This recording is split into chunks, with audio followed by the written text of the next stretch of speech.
Stereochemistry को आगे बढ़ाते हुए अभी हम लोग एक टॉपिक सीखेंगे जिसका नाम है आइसोमेरिज्म। अभी आइसोमेरिज्म आपको थोड़ा बहुत पहले से मालूम है, लेकिन इसको डिटेल में पढ़ने की बहुत जरूरत है। तो इसका सबसे पहले मैं आपको एक डेफिनेशन सिखाने की कोशिश करूंगा। देखिए, आइसोमेरिज्म क्या है? It is a phenomena in which compounds have same molecular formula. याद रखना, ये सबसे इंपॉर्टेंट है। सेम क्या रहना चाहिए? Molecular formula. इसके बिना ये आइसोमेरिज्म का कंसेप्ट बन ही नहीं सकता। मॉलिक्यूलर फॉर्मूला हमेशा क्या रहेगा? सेम रहेगा। तो क्या अलग होगा? But there is a difference in at least one property, है ना। वो जो दो कंपाउंड्स है जिनका मॉलिक्यूलर फॉर्मूला सेम दिख रहा है, उनके बीच में कम से कम एक प्रॉपर्टी तो अलग होनी, एक से ज्यादा तो चलेगा लेकिन कम से कम एक प्रॉपर्टी तो अलग होनी ही चाहिए। तब जाके जो फंडा बनेगा उसको क्या कहेंगे? आइसोमेरिज्म। और ऐसे कंपाउंड जो इस तरह का फंडा बताते हैं उसको क्या कहेंगे? आइसोमर्स, है ना। तो आइसोमर्स अगर मैं कहता हूँ, आइसोमर्स क्या होते हैं? कंपाउंड होते हैं, दो से ज्यादा भी हो सकते हैं, जरूरी नहीं दो ही है, दो से भी ज्यादा हो सकते हैं, है ना। ये कंपाउंड इस तरह का प्रॉपर्टी बताएंगे कि उनका मॉलिक्यूलर फॉर्मूला सेम रहेगा लेकिन उनके बीच में कम से कम एक प्रॉपर्टी तो अलग रहेगी, है ना। इसका क्विक एग्जांपल देख लेते हैं। जैसे ये एग्जांपल देखो आप, ठीक है। ये जो पहला वाला एग्जांपल है CH3 CH2 CH2OH, ये है N प्रोपाइल अल्कोहल, ठीक है, या फिर प्रोपेन 1 ऑल आप बोल सकते हो, करेक्ट। और ये जो दूसरा वाला कंपाउंड यहाँ पे मैंने लिखा है CH3 CHOH CH3, ठीक है, ये है आइसोप्रोपाइल अल्कोहल या सेक प्रोपाइल अल्कोहल कह लो तो भी चलेगा, या फिर IUPAC में हम बोले तो इट इज प्रोपेन 2 ऑल, ठीक है। अब ये दोनों भी कंपाउंड है, ऑब्वियसली अगर ये कंपाउंड अलग है, इनका IUPAC नेम अलग है, तो इनकी प्रॉपर्टी भी अलग होगी। जैसे इसका और इसके बीच में मेल्टिंग पॉइंट का फर्क होगा, बॉइलिंग पॉइंट का फर्क होगा, केमिकल रिएक्टिविटी का फर्क होगा, है ना। लेकिन आप नोटिस करो दोनों के अंदर ये जो है molecular formula of the compound is going to be same. देखो, दोनों के दोनों C3H7OH ही रहने वाले। तो ये दोनों जो कंपाउंड है इनका मॉलिक्यूलर फॉर्मूला सेम है लेकिन प्रॉपर्टी अलग है। एक कम से कम एक प्रॉपर्टी तो अलग होगी ही। ऐसे फंडे को कहेंगे आइसोमेरिज्म। और ये दोनों कंपाउंड एक दूसरे के क्या हो रहेंगे? आइसोमर्स, ठीक है। उसी तरह से ये आइसोमेरिज्म को आगे बढ़ाते हुए और डिटेल में सीखेंगे जरा। आइसोमेरिज्म का पूरा फंडा ये पहले बॉक्स पे बेस्ड है। ये पहला बॉक्स देखो, मॉलिक्यूलर फॉर्मूला रिमेन सेम, जो मैं हमेशा बोल रहा हूँ, मॉलिक्यूलर फॉर्मूला रिमेन सेम, ठीक है। अब यहां से उसकी दो कैटेगरी, ये जो आइसोमेरिज्म है इसका क्लासिफिकेशन आ जाएगा, है ना। ये देखो, अगर मैं इस तरफ जाता हूं तो एक क्लासिफिकेशन क्या बोलते हैं? स्ट्रक्चरल, ठीक है। आइसोमेरिज्म कैसी रहेगी? स्ट्रक्चरल। और अगर हम यहां से दूसरे क्लासिफिकेशन पे जाते हैं तो वो क्या हो जाएगा? स्टीरियो। अपना पॉइंट ऑफ इंटरेस्ट, अपने को जो चैप्टर में पढ़ना है वो क्या है?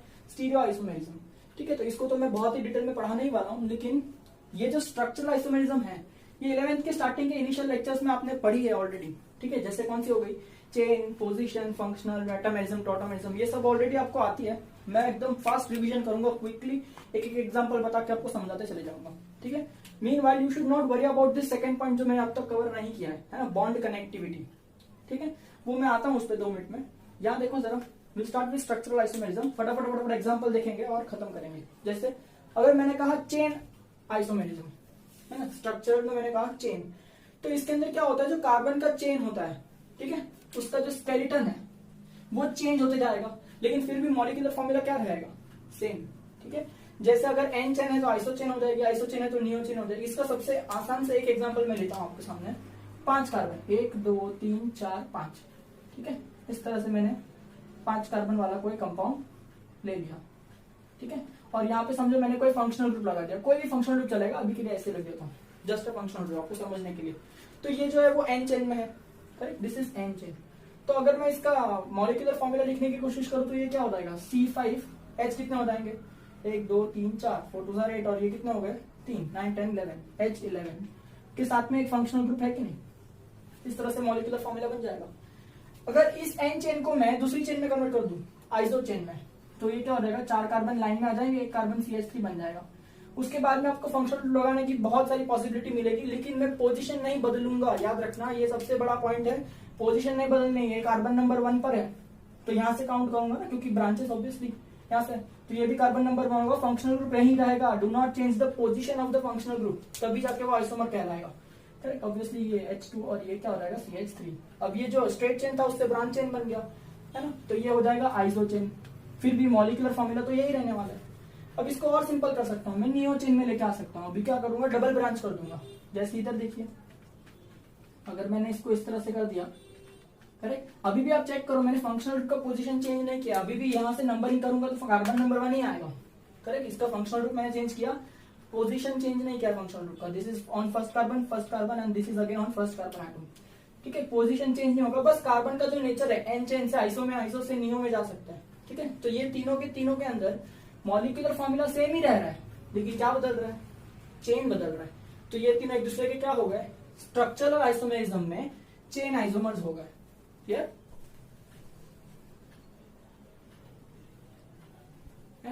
और एक और बात पे गौर करेंगे, जैसे ये पॉइंट बॉन्ड कनेक्टिविटी।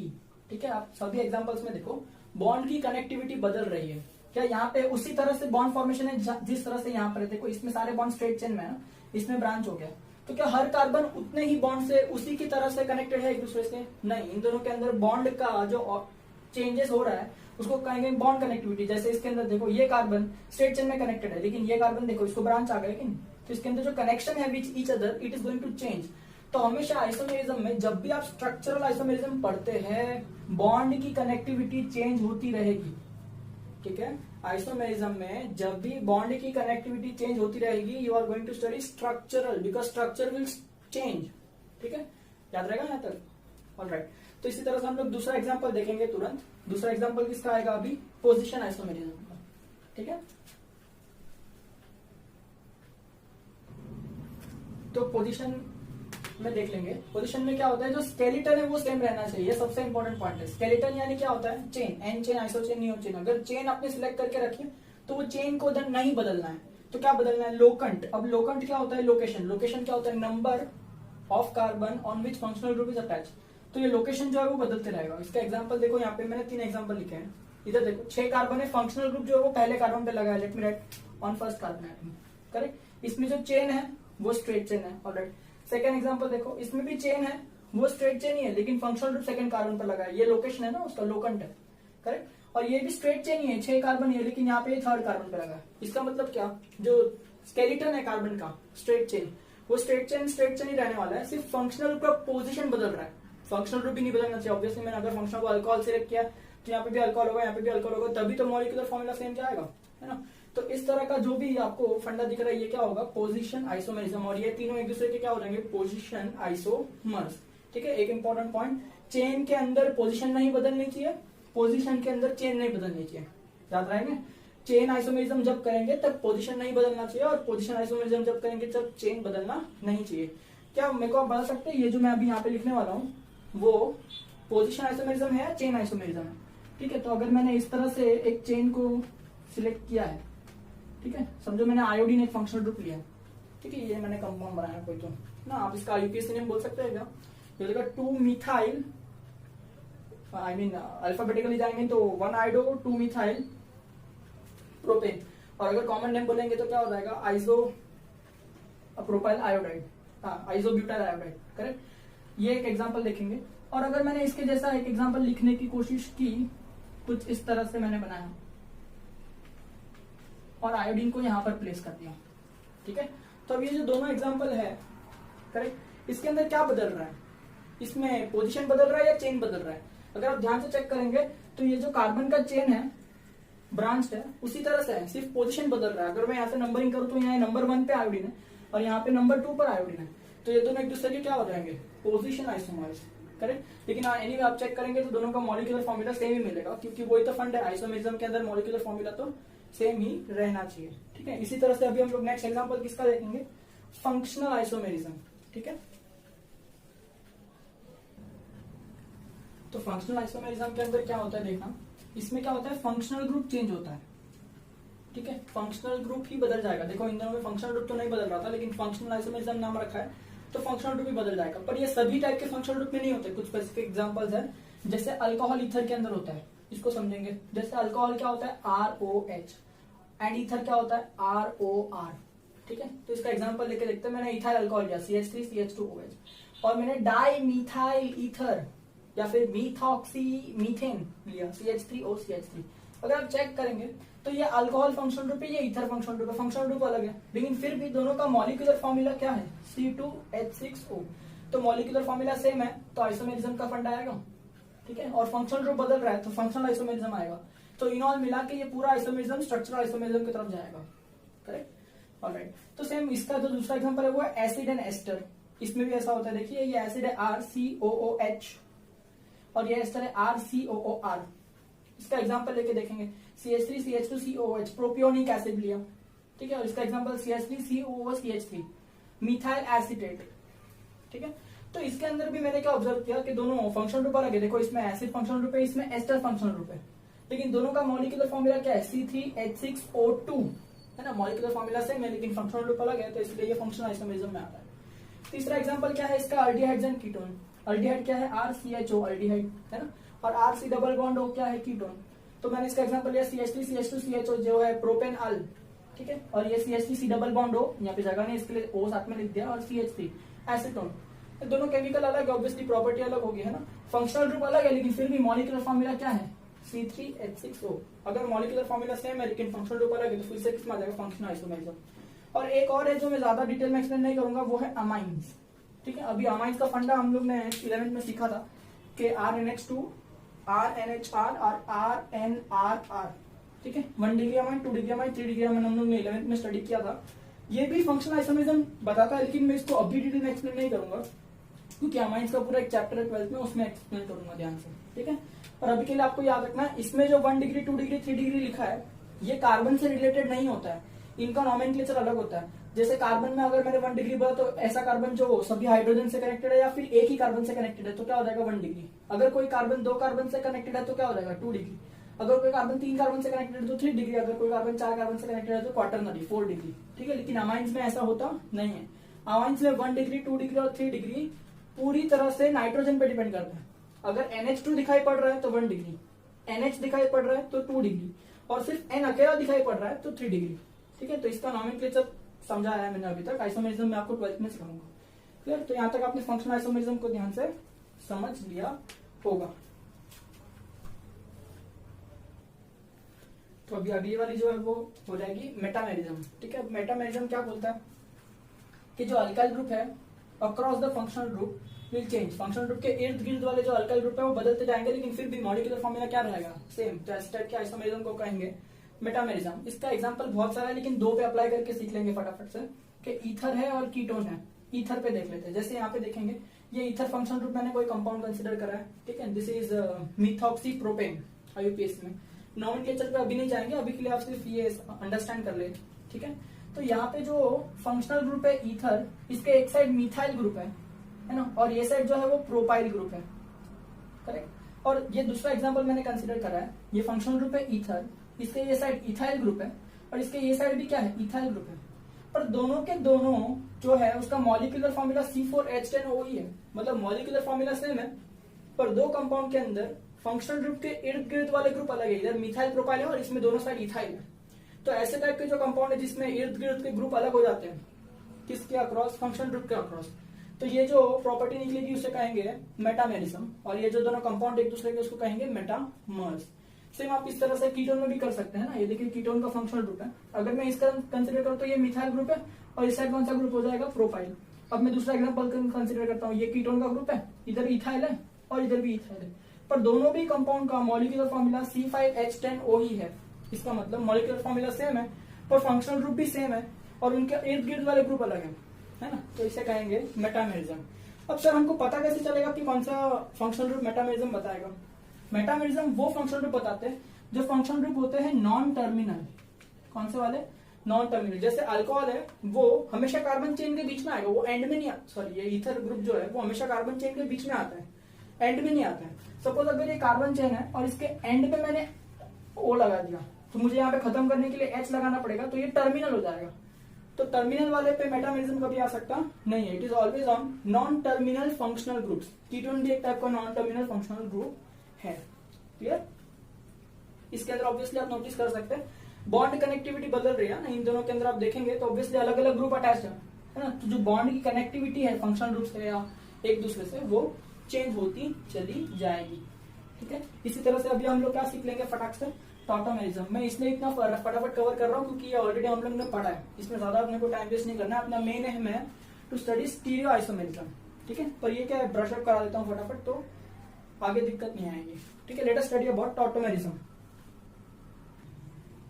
तो ये जो टॉटोमेरिज्म है इसमें क्या होता है देखेंगे, ये होता है रैपिड इंटर कन्वर्जन, बहुत फटाफट इंटर कन्वर्जन होता है। और ये किसकी वजह से होता है? Due to hydrogen transfer. एक ही मॉलिक्यूल है, उसके अंदर अपना हाइड्रोजन जो है वो ट्रांसफर होते रहेगा, जिसकी वजह से रैपिड इंटर कन्वर्जन होता है।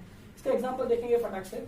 जैसे ये एग्जांपल मैंने कंसिडर किया है, ये कीटोन है ना, क्योंकि C double bond of functional group दिखाई पड़ रहा है। तो इसके बाजू वाला जो कार्बन है, ऑब्वियसली ये अल्फा कार्बन, ये भी अल्फा कार्बन है, पर किसी वजह से मैं इसको कंसिडर नहीं कर रहा हूँ अभी, ठीक है, इसको कंसिडर कर रहा हूँ अल्फा, करेक्ट। तो अल्फा कार्बन के पास में जो हाइड्रोजन होगा उसे कहेंगे अल्फा हाइड्रोजन एटम, ठीक है। तो अभी यहाँ पर क्या होता है? ट्रांसफर होता है, ऑब्वियसली हाइड्रोजन ट्रांसफर। ये हाइड्रोजन जो है फंक्शनल ग्रुप के ऑक्सीजन को ट्रांसफर होता है। तो मीनवाइल ये फंक्शनल ग्रुप का ऑक्सीजन है, इसको एक्सेप्ट करने के लिए बॉन्ड बनाना पड़ेगा ना, इसलिए ये अपना एक वैलेंसी कम करेगा, ये पाई इलेक्ट्रॉन को ब्रेक करके। तो अब यहाँ पे क्या होता है? ये इंटर कन्वर्जन है, ठीक है। इसकी टोपी इसके जैसा है ना। ये जो हाइड्रोजन है ये ऑक्सीजन की तरफ अगर जाता है तो ऑक्सीजन अपने डबल बॉन्ड जो है वो इस कार्बन को देता है। क्यों देता है? क्योंकि अगर हाइड्रोजन अगर इस ऑक्सीजन के पास में गया तो इस कार्बन ने कुछ तो खोया, करेक्ट। तो ये कार्बन इस ऑक्सीजन से पूछेगा कि भाई तूने हमारा हाइड्रोजन खा लिया तो हमको क्या मिलेगा बदले में? तो ऑक्सीजन क्या बोलता है कि आपको क्या मिलेगा? हमारा पाई बॉन्ड मिलेगा, करेक्ट। तो it is just inter conversion, correct. जिसकी वजह से जो कंपाउंड प्रोड्यूस होगा वो क्या हो जाएगा? CH3, CH तो चलेगा तो एक ही H बाकी रहेगा। एक बॉन्ड था, ये बॉन्ड यहाँ शिफ्ट हो गया तो यहाँ डबल बॉन्ड आ जाएगा और यहाँ पे सिंगल बॉन्ड हो जाएगा, O है और उस पर यहाँ का H आया रेड वाला, इस तरह से। तो ये जो कंपाउंड है इसमें इन यानी डबल बॉन्ड भी है और OH यानी अल्कोहल भी है, तो कहेंगे इन ऑल।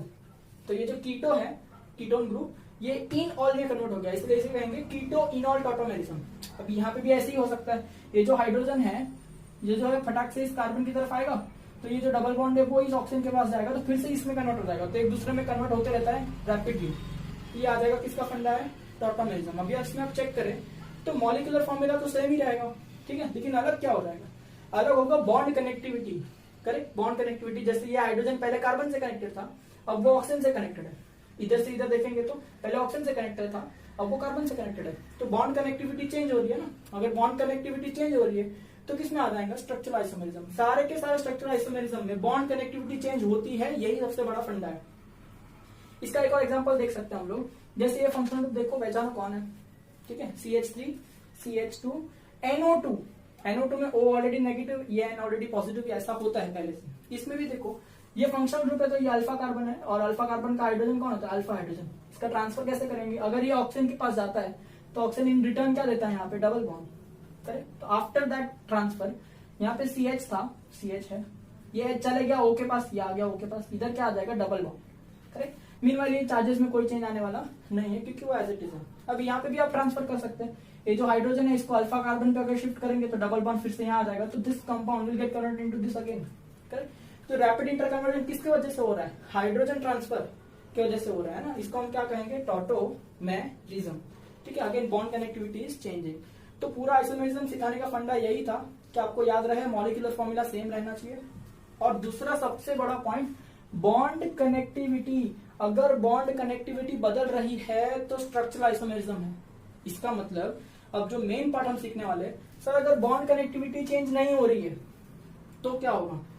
तभी अगर बॉन्ड कनेक्टिविटी रिमेन्स अनचेंज्ड तभी आपका इंट्रोड्यूस होता है स्टीरियो आइसोमेरिज्म, जो अपने को डिटेल में कवर करना है, करेक्ट। तो अभी इसके बारे में पूरी तरह से पढ़ेंगे। स्टीरियो आइसोमेरिज्म को आगे स्प्लिट करके देखा है, जैसे स्ट्रक्चरल के 5 टुकड़े हो गए, chain, position, functional, metamerism, tautomerism, वैसे स्टीरियो के 2 ही टुकड़े हैं। एक है कॉन्फिगरेशनल और एक है कॉन्फॉर्मेशनल, ठीक है, दोनों अलग है, कॉन्फिगरेशनल और कॉन्फॉर्मेशनल।